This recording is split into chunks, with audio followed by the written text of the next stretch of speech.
I'm Sean from Famous Faces. I'm putting my phone on silent. Oh, mine's probably not for the first time in ever.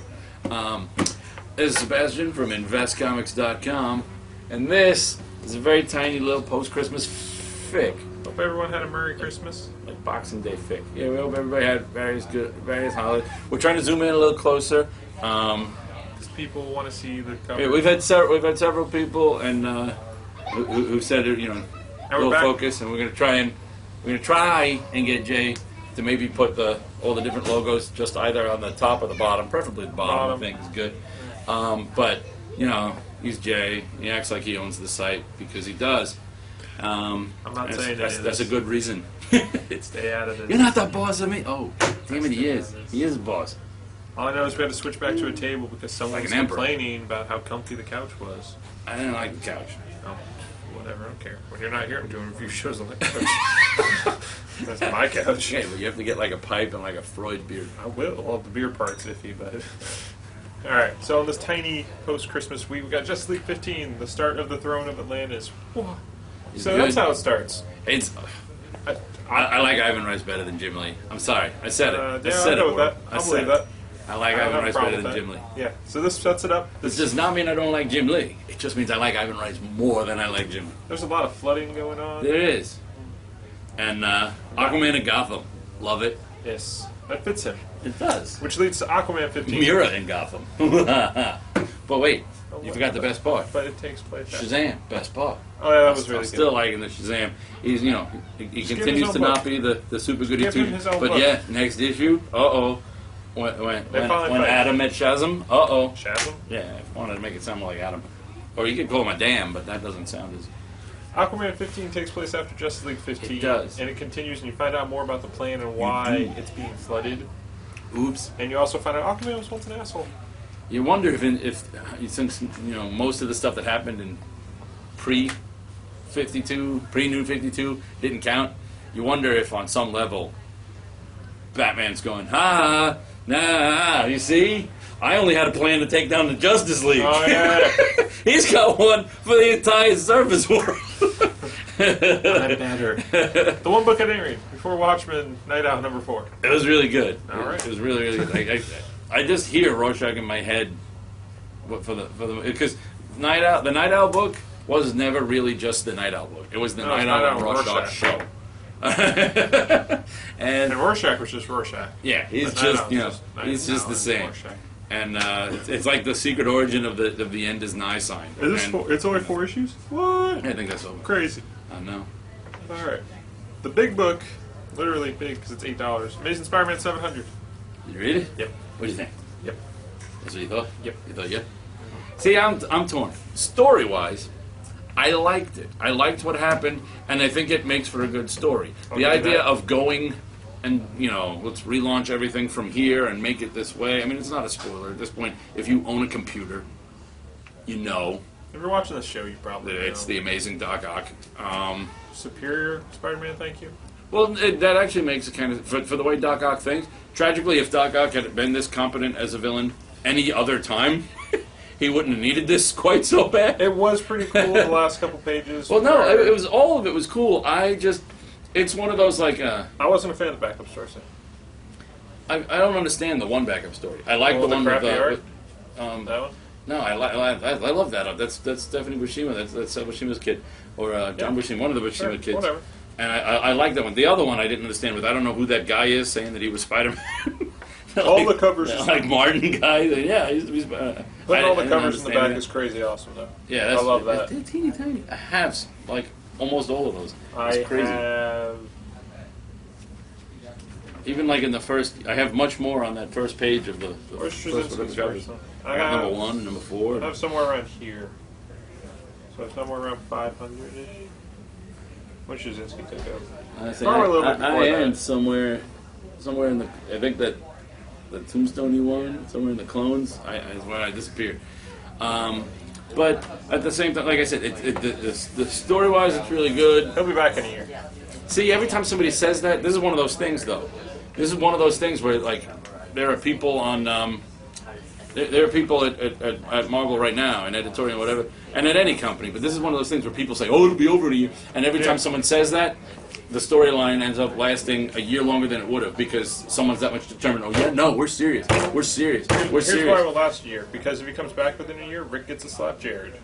Oh well, and hopefully he comes back to you. Right. But I want to film that, put it everywhere. But yeah, I mean, it was good, and it's a cool concept. It's one of those. I feel like when people ponder new science. Yes, it could be done, and yes, it's cool to do it. But should it be done? I don't know. Amazing Spider-Man 15.1. I'm calling this Superior Spider-Man 0. It is Superior Spider-Man 0. And it was good. It was good. It seemed almost like the art in it was really good. I'm just not sure. Based on the way 700 ended, I think it backtracked a little because it almost seemed like by the end of 700, Doc Ock had not just Spider-Man's memories, but he had Peter Parker's motivations. And this one, he seemed to backtrack and then regain the motivations that seemed more powerful when he got them from dying Peter. You know what I mean? I just accept things. But it's Marvel. I just accept them. I don't question anything Marvel-wise. I mean, I'm not lying. Like, I'm not trying to be a smartass. No, I'm just saying, when Marvel does something, it's just I don't question it. I just accept what they do. It's just they randomly did this. All right, I don't need continuity. I almost think it's like this is actually. I mean, I know this isn't why, but it'll be funny, and I'll say it on the internet, and someone can make it like a conspiracy theory. That like the only reason they killed Professor X is so that the world's most powerful telepath isn't able to go, Peter, what the. Because nobody else will do it. There's no telepaths on the Avengers at the moment. There's no, they're gonna, so it'd just be Charles walking through going, oh, we're teaming up with, what? so he's dead now. All right, here's my main problem with Spider-Man 700, now that we're going back to it. The Doc Ock, Mary Jane dialogue, them talking, like, I know she would pick up that woman. Like, Peter's never called you woman. I've known you all my life. She's confessing, I've always loved you. Not picking up on Lois Lane is going, see? 75 years, I didn't know Superman. That's brought up in Justice League. How do you do it? Put on glasses. But he went out of the way to talk like two different people. Yeah. He calls Peter Parker's son says, woman, get out of my way. You're not important. I have important work to do. That. Peter's like, no bells, no red. Or she's that dumb. Or it's really, it's maybe Mary Jane's one of those who, Peter, we were going to get married, and then, no, Mephisto didn't change it. We changed our minds, and it never happened, but now you're suddenly treating me like shit. I want you back. Plus, now Peter Parker has a love triangle between Mary Jane and Aunt May. Just saying. Deathmatch #1. Was actually really good. It was $1.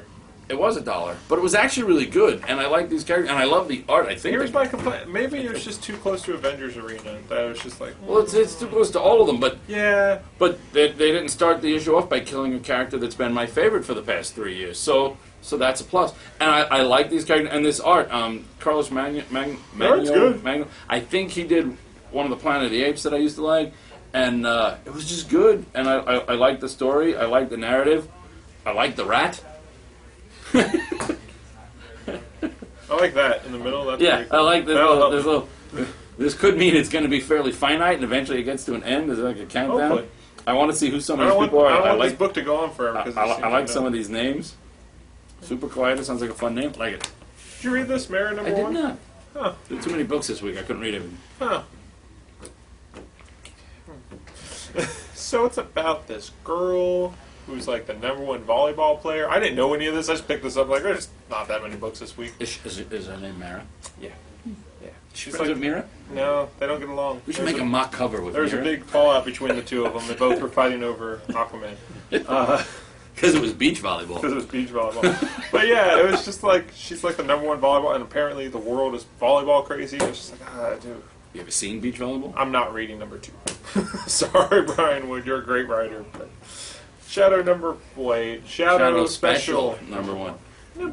This was really good. At first, I will confess, I will say an apology to Ronan Cliquet, depends on how you pronounce it. I got the first 3 pages and like, not thrilled with the art. But it's Scott Beatty, and he does great stuff for Dynamite, especially with their like acquired characters. So I made it through those first 5 pages, and then I was in. Then the art grew on me. The story really worked, and it was a cool concept. I mean, the Shadow knows what evil lurks in the hearts of men, but what happens if you come across men who have no hearts? And suddenly the Shadow's like, I can't read anyone. He has to do actual investigation because he's like, I could just punish them because I know they're up to something, but that's not how I work. I have to know, I have to have proof that they're doing something before I go and punish them. So he goes and he does this whole little bit, and it was a really, really good story. It was just really cool. I'm liking all the Dynamite Shadow stuff. Yeah, this is really short. I don't know how I feel about that's what she's. No, wait, she did. No, that's not what she totally never said that. Anyways, that's more than the internet needed to know. Yeah, in my opinion, I don't like sharing detail. Okay. Anyways, she said it to him. Next week should be better, like book-wise. There's stuff. There's a good amount of stuff. I mean, Invincible's out next week. The stuff that was here for it was good this week. Stuff. But there's more stuff. I mean, apparently he didn't like Mara. I can't tell you because I didn't read it. It was a volleyball story. Like, I'm just not into a volleyball story. I don't care if she has superpowers. You'd think that'd be a hint. She has like superpowers, and her brother's in the war. I don't know what the war is. There's also only comic books. You see, comic books get in trouble all the time for the way they draw women wearing almost nothing, peekaboo windows on superhero costumes, all this stuff. But what about Power Girl? But volleyball, women's volleyball, which has been, over the whole Olympics, the whole they were told they were allowed to wear bigger outfits, but most of them chose not to because they wear these. Only comic books can strip down women in all other forms of the universe. Same with women's track. When they make track and field. When they draw women volleyball players who actually dress almost like some of the outfits in comic books, they put more clothes on. So it's like a reverse. It's like we're fixing it for the universe. Everybody else, we strip them down. Have you seen the women's track and field chick from Australia that bounces when she gets ready to run? Oh, the one that she does like the dance, the thing. It went viral. Yeah, so. Yeah. Have you seen the Chad video of it? No. Jay, post that link. I'll send it to you. I want this to happen. I want people to see this video because it's genius. I don't have Chive 4G and straight into my brain like you do. Make that happen. He wants a Chive chip. They're not back for like a week. It's a very weird week. I go on there. I'm like, just one update of something. No, nothing. I had chives in my mashed potatoes this week. Ooh, I had mashed potatoes. Probably not the same thing. Okay, that's it. We'll stop right here. Bye, John.